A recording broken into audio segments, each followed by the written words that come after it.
حضرت سیدنا انس بن مالک رضی اللہ تعالیٰ عنہ سے روایت ہے کہ نبی کریم صلی اللہ علیہ وآلہ وسلم نے فرمایا،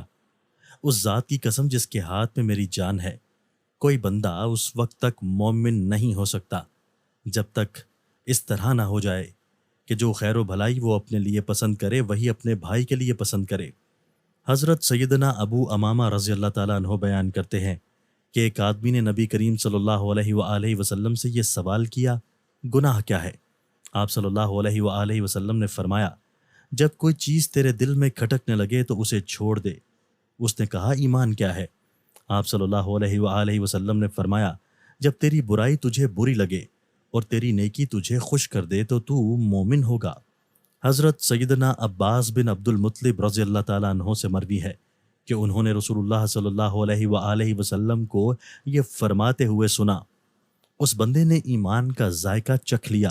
جو اللہ تعالیٰ کے رب ہونے، اسلام کے دین ہونے اور محمد صلی اللہ علیہ وآلہ وسلم کے نبی اور رسول ہونے پر راضی ہو گیا۔